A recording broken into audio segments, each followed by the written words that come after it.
So I just thought of the last bit of knowing you. Yeah. I thought we'll discover each other in the conversation. Yeah. Should we begin? Yes. Yeah. Yeah. All right. So I think we'll keep it very informal how we started. So Meher just asked me, I think 3 weeks back, would you like to be in a conversation with my poems? And I said, why not? Why not? And I think why not? And that's the very next day, Meher came with a book.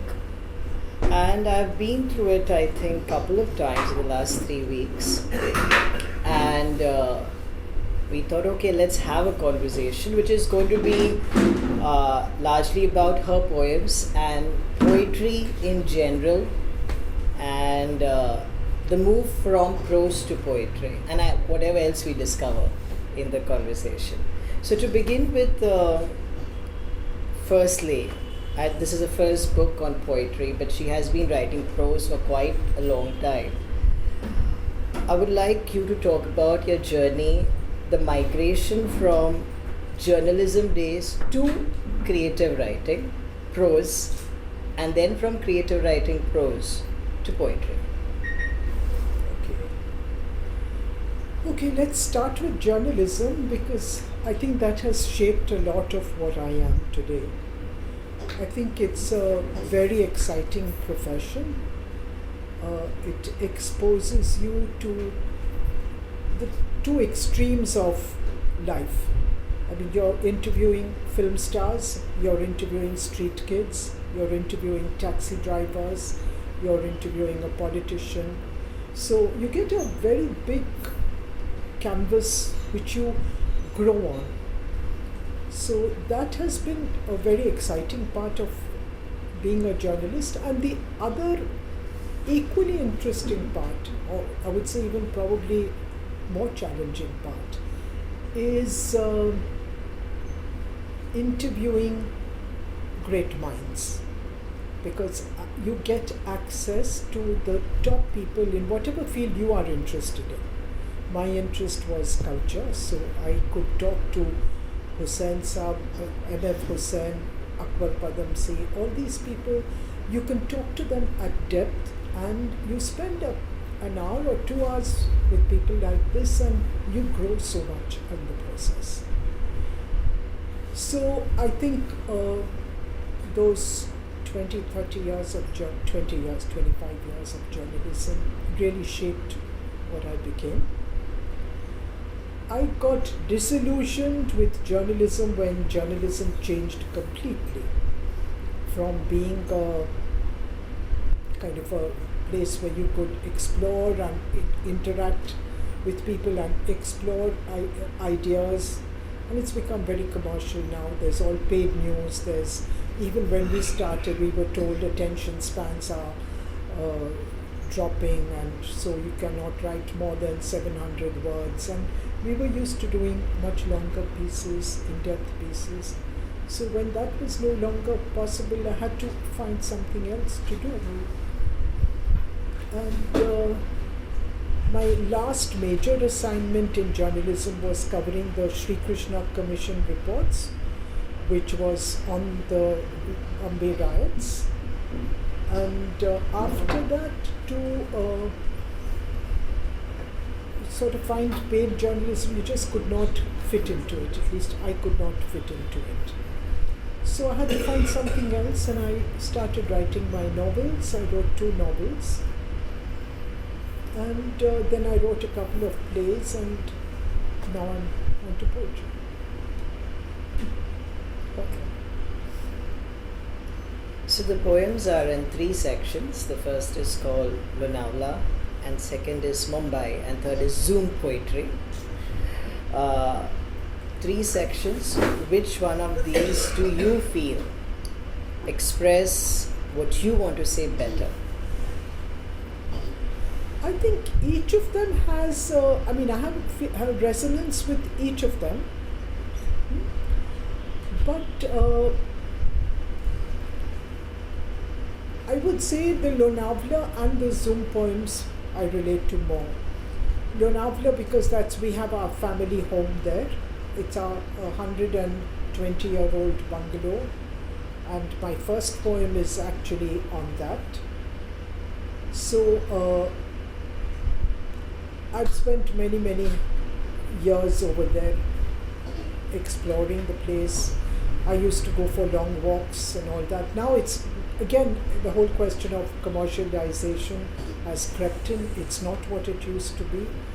I used to take long walks all by myself, and the only place that's left that can be called somewhat isolated is the monsoon lake when it dries up in summer. So because it dries up, the builders cannot build. Because it fills up, the builders cannot build on it. And then when it's dry the rest of the year, you can have your nice walks. But even there now, people have been driving in with their stupid cars and blaring music and spoiling that also. So that's Lonavala. And then the Zoom poems, because they are more topical, they are more connected with, they're more activist. They are activist, many of them. And I mean, that's the part of me that was activist as a journalist finds expression in the Zoom poems. Okay. I think my second question is an extension of that. Can I just read the first poem, which is the introduction to the book, which is the basically my heritage. Yes, heritage. This is our ancestral house. It's called Heritage. Our grand old bungalow has known 2 generations of ancestors and me. The flowering trees I plant know my children, my grandchildren, and me. House and trees will have seen more than my ancestors, my children, or me. Standing tall, they will outlive my children, grandchildren, and me. So it's kind of the continuity of the family that goes on.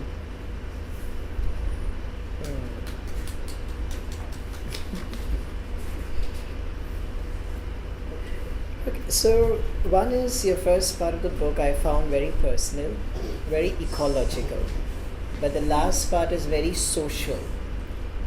And which connects to you more, the personal, the ecological, or the social? The last side is evidently journalistic.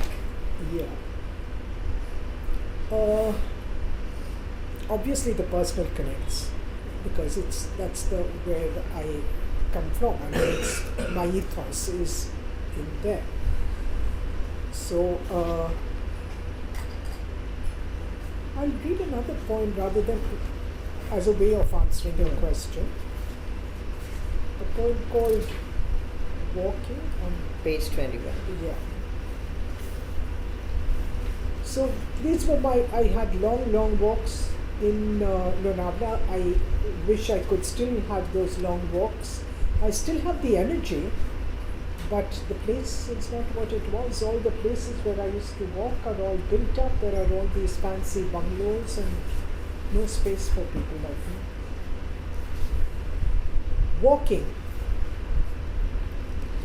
For me, the pleasure lies in walking, not reaching the top of the hill. Once up, you can only come down, but walking goes on and on. I went with shoes on, climbed hills with shoes off, so I could splash in every mountain stream and have rock pokes soothed by green grass. Road returns. Concrete kills sensation. Shoes are worn as I mask on a face for civilization. You can walk with your eyes fixed on the road in front of your nose, or lift them to take in trees, birds, clouds, and pale pink sky. There's a corollary to this which isn't in the book, which says, I saw, watching two boys run down the mountain, I tripped on a stone at my toe. So you can't keep looking up and walking also. So when you walk alone, you have to watch out that your chappal strap does not snap. Walk to the edge of the precipice. Wind will teach you to fly. I think that's as personal as it can get because it tells you a lot of what I feel as I'm walking. I'm having fun with myself as I walk. So this is, if there was no pandemic, would you have written poetry so soon? Well, I've been writing poetry all these years. I mean, it's not as if I started writing now. I mean, I've been writing when I was climbing hills and all, when they were still pristine. But I was neither reading them nor publishing them. They were personal. I was writing for myself. I was not thinking of publishing. Sometimes I would sort of share it with a friend or two, but very rarely. What the pandemic did was definitely pull me out of the shell. I was always reluctant to talk in public. Even despite being a journalist, I could talk to even great minds on a one-to-one basis, but I could never talk in public. I could never raise a question at a press conference. I would have the questions in my head, but I don't respond like this. It takes me time to respond, to think up of a question also. So what happened with Zoom was that you're sitting in your own drawing room. You may be talking to poets around the world, but it's you and the laptop in front of you. So you don't feel terrified by seeing a sea of faces in front of you. So that's what brought me out of the kind of... And then I was reading my poems on Zoom and getting good feedback. So that gave me some more confidence. And that's how I thought of bringing out a book. Okay, that brings me to how much does feedback matter to a poet and to you? I can't talk about others. I think it depends whom the feedback is from. I mean, feedback, you can get feedback from everybody. But if it's from someone you respect, whose work you respect, that makes a difference. Like when Adil Jasawala tells me that something about my poems, when he says that some of these don't work, of course it matters to me. I will take it seriously. But so it depends on where the critique comes from, where the feedback comes from. That makes a big difference. And then do you think about working on it and editing it further or rewriting it? Well, I don't show my work. I mean, this is the feedback I got after the book is out, so I can't edit it or anything. But I would certainly be much more careful if I were bringing out another book. Yeah, okay. And how often do you edit your poem's first draft? See, some poems come like this. The shorter poems, in Antithesis or in Small Creatures, they come. Let me just give you an example. Some of these, Like the ones on beetles and parrots, yes, or even the other shorter this. ones. Like once I was, it was like there was a rain and there were floods in Bombay, and this thing just came and you saw images of people's huts getting flooded, and that it came in one go. Excess meets scarcity when flood water enters hut, because there is scarcity in the hut and there's excess of water which they don't need. But that kind of thing, it just comes in a flash, something like that. But other poems you need to work on. You need to work on a lot. Right. So it depends. It goes like even this release a feather from its thorny perch and watch it reach for the sky. You just saw a feather flying. It was stuck somewhere and it flew and it came like that. The poem came like that. These short poems are like that. But longer poems need a lot of work. Sometimes some of them have been sat on for weeks. And sometimes it's good to put them away for a while because you see it with fresh eyes. When you first write it, even these shorter ones, it's just that when I looked at them later, I thought they were fine. I didn't need to do that. But otherwise, they can be, you need to rework it. You need to look at it with fresh eyes and see, is it still working? Okay, talking about poetry, because often poetry just comes. Poetry just comes. And does a writing desk play a role for you in poetry? Because for prose it must be, but for poetry, or often poetry just comes to you wherever, and if it comes, how do you put it down? Do you go back home? Do you take a note? How do you put it down? See, if I'm going for a walk, if I'm going in a place where I think I might feel like writing a poem, I would carry a notepad and pen with me. Desk is not so important, but certainly paper and pen, not laptop.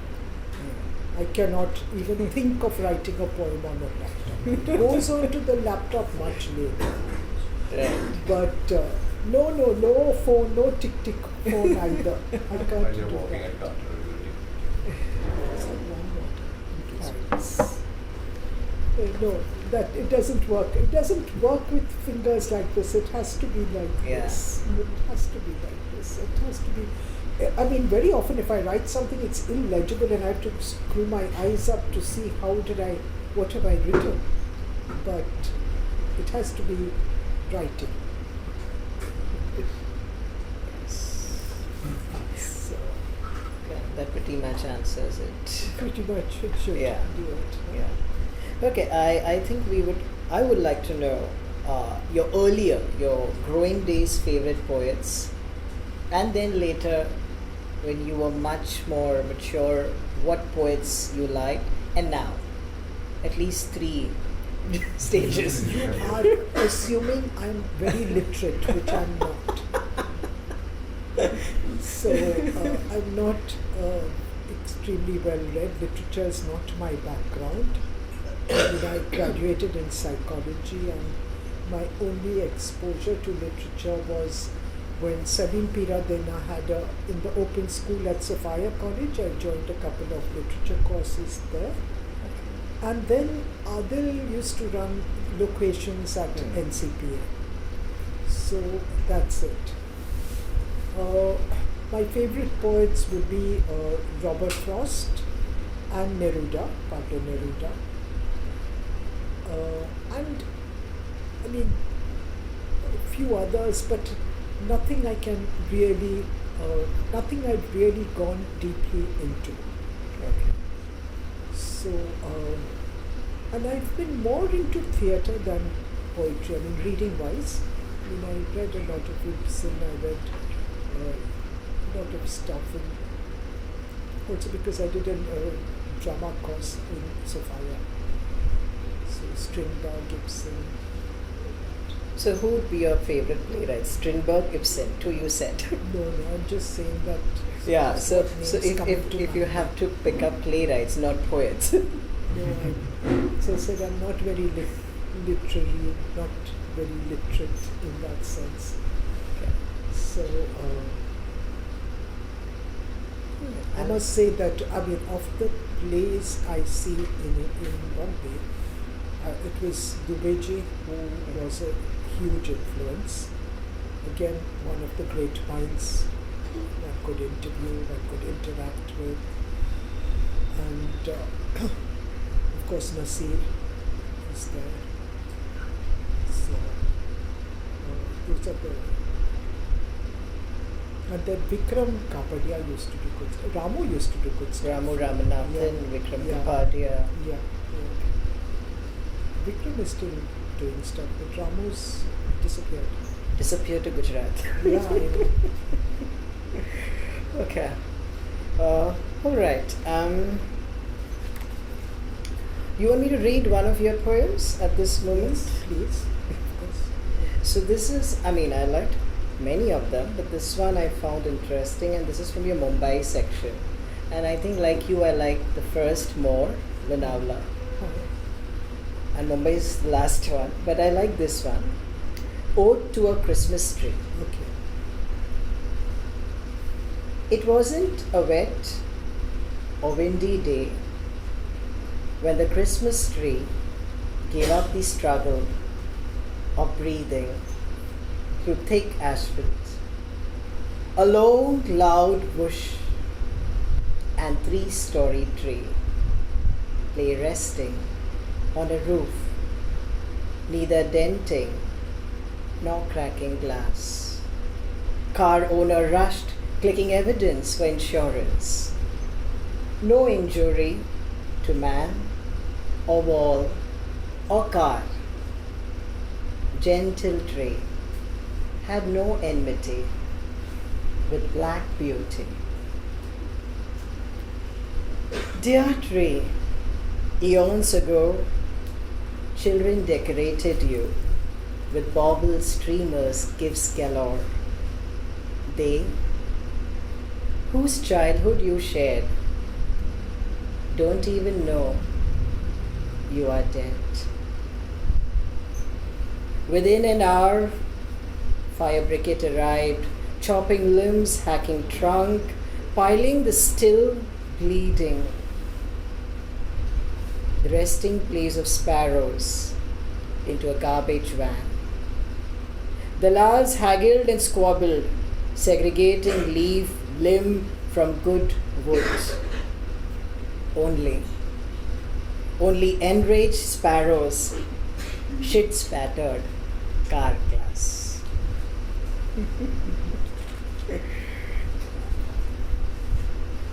Why do you like that one so much? What about it appeals to you? I think one is I have a deep association with Christmas trees. And every year, putting up a Christmas tree is a massive ritual with family. And I think even packing, even if it's an artificial tree, the way you pack and the way you close and the way you take care of each limb. Like even when I tell people how to put snow on the tree, no, don't do like this. You have to take snow like this and it should fall gentle. So I think I found that beauty with this tree. And I like the ending. I mean, how the sparrows. I mean, that's the gentle creature could do was just shit on the car. What else could they do? Yeah, exactly. What else could they do? Yeah. So I found it very gentle as a poem, and no enmity. That was very interesting. No enmity, nothing. Couple of trees that have fallen in Lonavala. The good thing about them, I mean, it's almost as if they've not damaged, they've not fallen on the house. Yeah. They've fallen between the house and the wall, or they've fallen on the other side. It's almost as if they planned not to hurt, you know? Yeah. I have a good affinity with trees generally. I love trees. That is very evident in the poems. And that brings me to this question, which I'll take it up right now.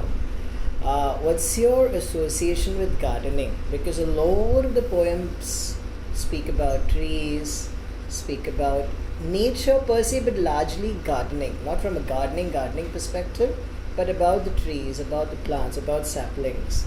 Yeah. And I would like to know how how much time do you spend gardening, or do you, and how does it help you as a poet? Well, I wish I was doing more for gardening than I do. See, in our Colaba flat, we had we moved to Bandra 10 years ago. I had a very large flat in Colaba. I mean, we had the whole floor, 3,000 square feet, and we had a terrace with it, and we had lots of plants there. So that time even I really did not do very much gardening as such, but I mean, besides watering the plants and sort of just digging them up and giving them fresh mud every few weeks or every few months rather, that's all I would do. And even here, that's all I do. But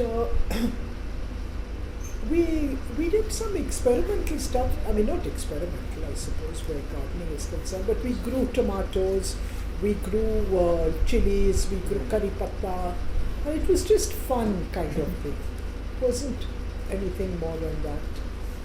And here also, I mean, even here I chose a flat which had a balcony. I would not want to live in a flat without a balcony. So I have a few plants. And that time I was not writing poetry on plants or trees, but from when I moved to Bandra, it became, because it's a smaller balcony, it's more intimate, my relationship with the plants. So I think one of the poems says about, like birds leave a little seeds or something and a plant just comes up. Yeah. And it's almost magical the way they come up. You've done nothing to do with it. You've done nothing for it, but it comes up on its own and it gives you flowers. It may give you flowers. It grew big and it turns out to be a jamun tree, but we took it from here to Lonavala and we planted it in our garden there. I'm waiting for it to grow. It's grown taller than me now. It came as a pea, literally, pea-sized. So I feel good about it. I won't call myself a gardener, but I hope to take up gardening more seriously at some point. Right. It was Emily Dickinson, when she died, she had written that when I die and when a funeral is being taken out, I don't want to be remembered as a poet but a gardener. Oh, definitely. And very few people know about Dickinson's association with gardening. So also Virginia Woolf's. Okay. But I will read your poem which you are describing, the seed one. Is it okay? Yes, of course. Nature's gift. A bird left a seed on my balcony. I considered it nature's gift to me. I planted it in a fancy pot, watered it. Then it burst into pod. Its sprouted leaves grew tall and strong. Soon it was clear it needed more ground. I took it to a loving Lonavala home, gifted it a bed of luscious loam. As we dug into mud, my thoughts flew far to a future tree gifting fruits for the family, and my grandchildren telling their children how nature's gift was born in a pot.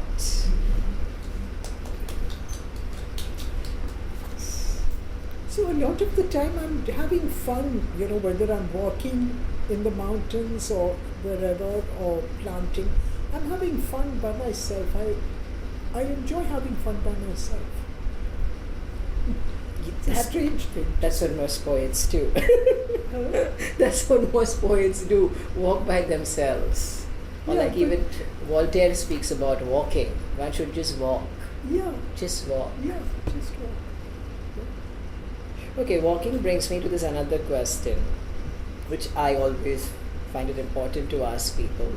For a lot of poets, poetry comes through grief and long periods of loneliness. How would you comment on that?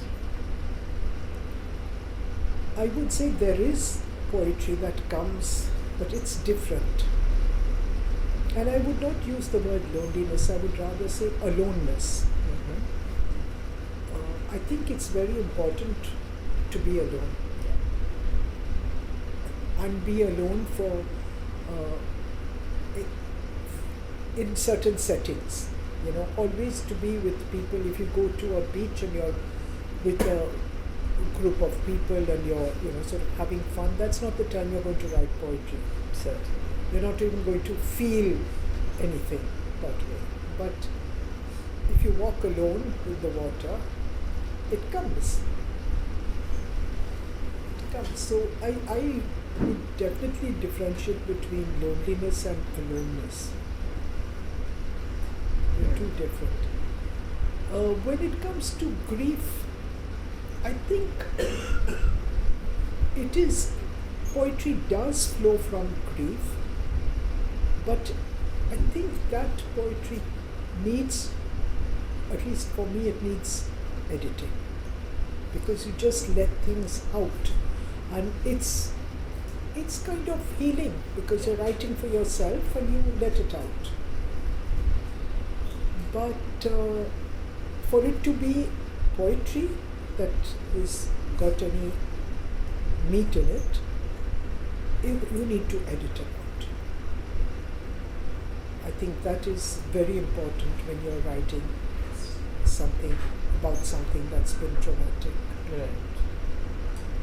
You write it the way you're feeling at that point, but know that do not think it's anything like a poem till you have seen it, when you're in a different frame of mind, when you have to mentally move away from a frame of mind and then look at the poem again. Right. When you're in a different frame state of mind. Yes, that's very important. More being attached and detached. Yes. Okay. How different was the experience when it came to publishing poetry and publishing prose? Very, very different. See, my novels came out while I was a journalist. My byline was kind of established. I approached HarperCollins and Penguin, and they just took it up. Then I've not been visible for the last 10 years or so. So this is self-published. And self-publishing, I mean, it's not just the money you put in. You are a cog in the wheel. They don't even call you by name. They don't write Dear Meher. They write Dear Author, which is their part of their template, and then whatever you message, and it's like that. And finally, the main thing you want is marketing, and they're just out to make you spend. And on things now, they suggest you put out an ad in the Delhi metro. Now, who's going to see an ad in the metro and buy a poetry book? I mean, it's part of their platform, and they just send out these things. Then they have their own magazine. They have a group of writers whom they publish, and everyone writes positive reviews about each other. So, I mean, I don't want to get into that. It's like, no, please, we'll get your book reviewed. We'll show you the review before it's published. You can edit it. You can write what you want in it. Is that a joke? And then you are supposed to do the same with the other writers. Backstratchers club. It's very much of a back-scratching club. Yeah. And so it's not something so that's the difference between. But do you think publishing poetry is difficult if not self-published? Very difficult. Yeah. Nobody wants to take it on, because poetry is a niche market. Yeah. It doesn't, and everyone is only into making money. All the big publishers are only into saleability. Poetry is not a saleable item. So they're not into it. Unless you're a big name. If Yeah. you become a big name, then of course it's different. But otherwise, So, which means if you again publish one more book, will you go through this all again? I don't know. I don't think so. Not in a hurry to go through it. But one doesn't know. I can't say no Yeah. at this point. But I probably won't go back to the same publisher. I Yeah. might try some other group. Okay. Okay, I'm more curious to know your relationship with Mumbai as a city, because Lonavala poems are a very different kind, and Mumbai is extremely different. So, how has the relationship with Mumbai changed for you in last several years? Because that does reflect in the poetry, but maybe you could tell us more about it. I don't think Bombay exists. It is now Mumbai.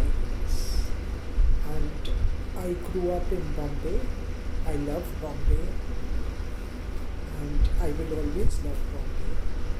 That is, I don't miss a lot of South Bombay, which is my area, which still is my area of familiarity, because the hubs that were my hubs, like Samovar, Kemold Art Gallery, Pandol Art Gallery, Wayside Inn, all these places are no longer exist. They're all gone.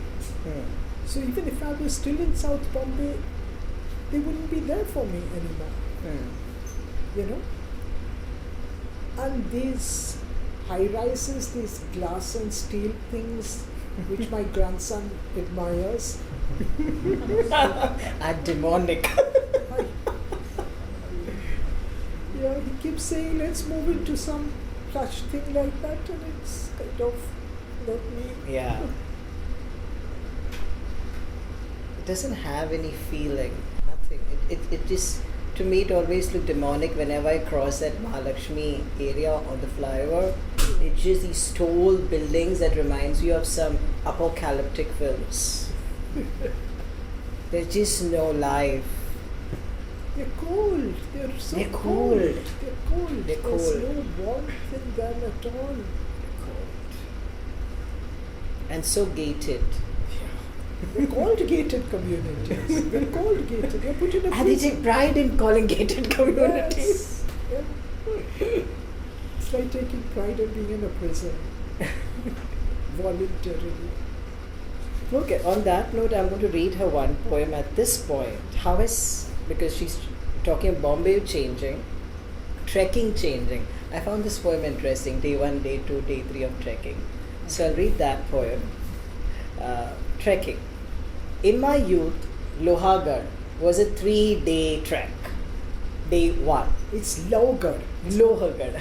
Lohagarh. Lohagarh. The iron fort. Low is iron. Garh is fort. Okay, Lohagarh. Day 1. Cross country marching from railhead.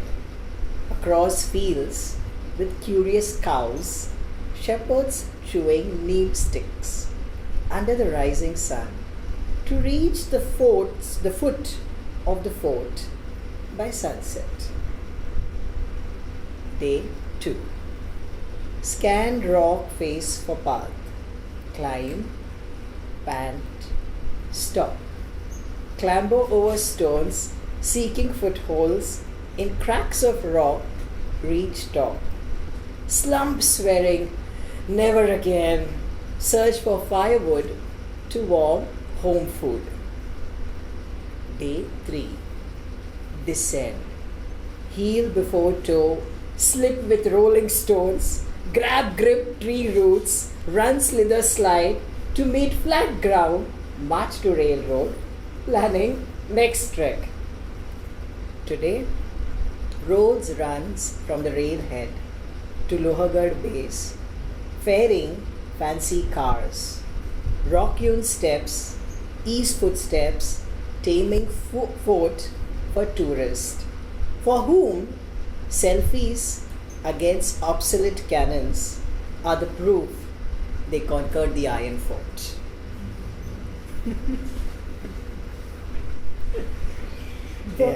When we were there, this is part of second part of 3 poems. The first one is Lavgad itself. And when we went there were lots of monkeys. And we had taken our picnic stuff and we could not eat over there because the monkeys were grabbing everything from everyone. So actually I wrote the Lavgad poem. It was anyway. But so when we came down, if you see the image at the back of the book, we came down and we had to drive a little distance. We looked for a place and we parked over there and had our sandwiches, whatever. So we got out and there was this deity. If you see at the back of the book, there is a deity. The whole temple had disappeared. There were no walls, no roof, nothing. Only the deity was standing in the wilderness, literally in the wilderness, because there was nothing around. And I found that amazing. So I put that image at the back of the book, and I want to read this poem that is with it. Seated serene on her steed at the base of Lavgad, the deity smiles.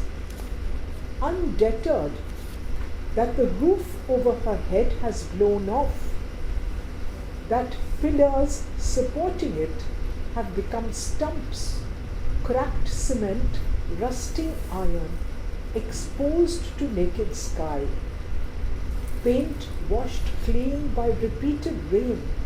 Her sparkling white flings light back at the blazing sun. Trees sway towards her and away at the whim of the wind. She smiles at cow and cat, dog and buffalo, cycle and limousine, through rain and shine, throughout day and night. She embodies the stoic rock of Lavgad. I cannot name her. She is from an unfamiliar iconography.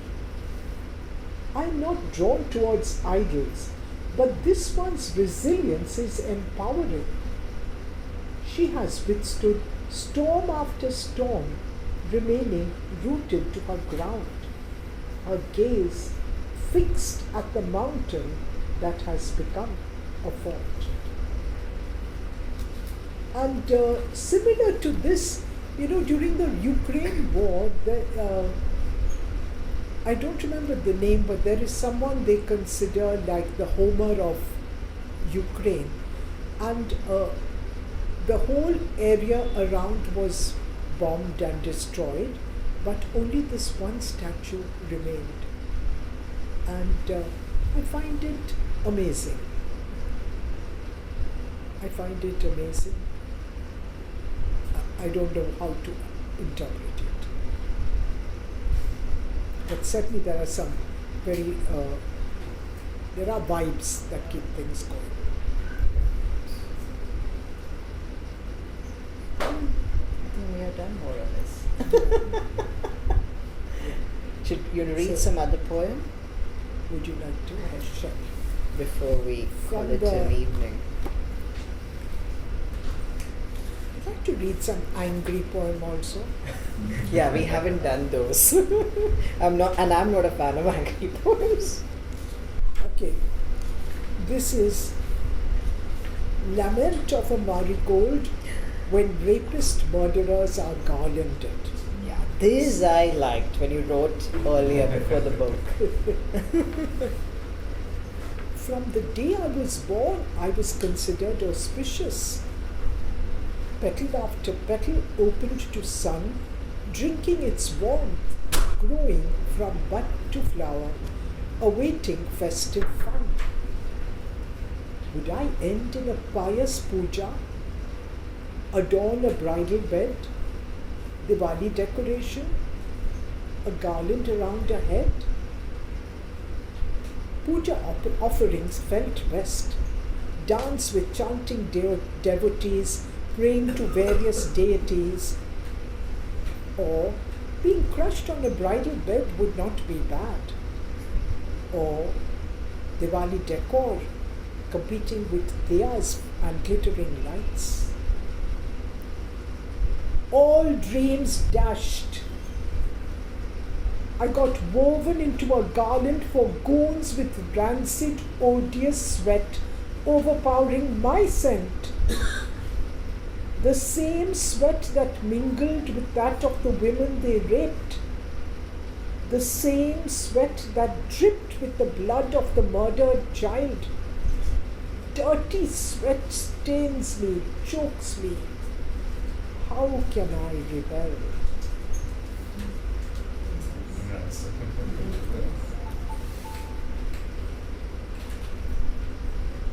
Do you want to read an angry one? Tell me which one. This is the one I really found fascinating. Okay. Read student's voice. Speech number 67. 67. This is on. Yeah. This is on the shootings in America. A student's voice. He shot my friend in the middle of math class. Teacher shouted, "Heads under desk." I crawled down, tugging at my friend's leg. It was still warm. Her face turned away from me, blood dripping inches away from me. Then, on my leg, I swallowed the scream in my throat. Silence pierced by a guttural sob, shh, from the traumatized teacher.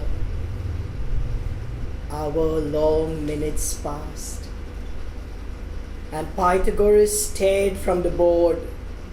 The square of the hypotenuse of a right-angle triangle is equal to... Nonsense! Equality is a myth when someone has a gun.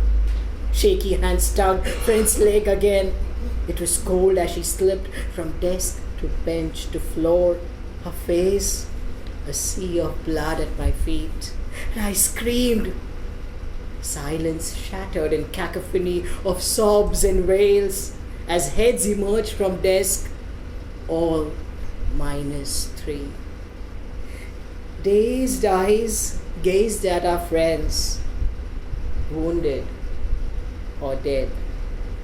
Only adults can tell.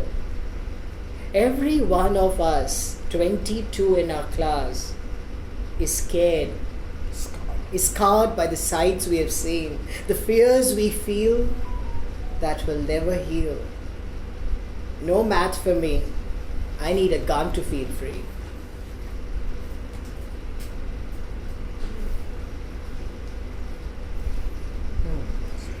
Let's not end on that. Yeah, that's why I don't read angry poems. Okay, I'll read another one from Bombay. It's called Coconuts Without Water. Lockdown, this is during lockdown. I used to walk on my terrace because we couldn't go for a walk anywhere else. I'd be walking up and down on my terrace. Lockdown evenings, I walk on the rooftop to be greeted by coconut tree arms waving at me. Trees that soared from sea to sky with silhouettes commanding the beach have all been dwarfed by the city skyline, imposing steel on the street. Arrow-straight trunks, uncluttered with branches, shot out of earth, stuck in concrete trenches. Roots dug deep into grainy sand as malls and apartments gobbled up the land. Nestled into fronds, gracious green curved, huddled baby coconuts shyly hiding in mother's skirt. Theirs is a generation stunted from birth without any water to fill their girth. Brown and shriveled, they sit in the sun, sucking dry nipples till they become one with coarse fibre to be spun into mats to wipe feet on. Coconuts without water, eggs without yolks, lifeless. I walk with head bent, contemplatively, aware of coconut eyes staring at me. I'm from the race that's become a disgrace, siphoning earth's water, blind to their mournful gaze.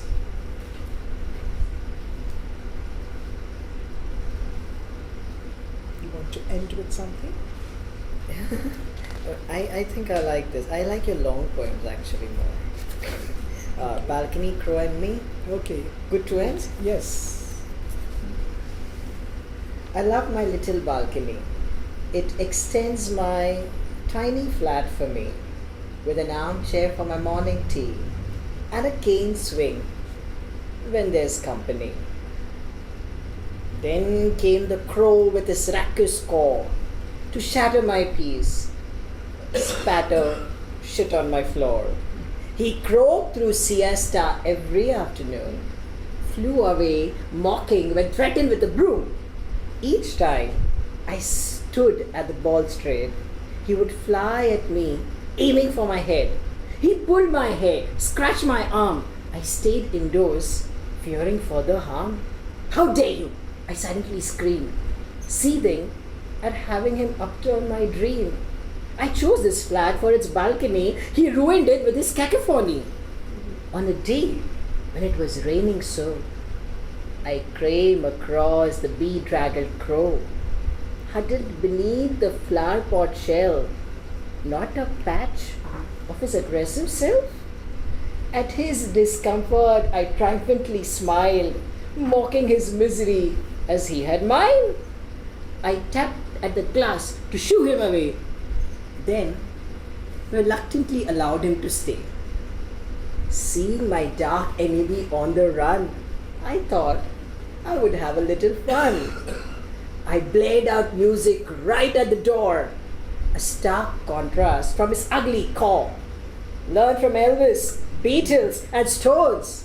I crowded at the rain beat down on his bones. He shivered, fluttered, as storm intensified. At the sad sight, my heart cried. The night was long, the storm was strong. Cloud and wind pushed back the morn. In graying light, I peeped through the door to find my frenemy no more. Now my dear little balcony, mute witness to war and tragedy, ponders nature's cruelty, flip side of a deep beauty.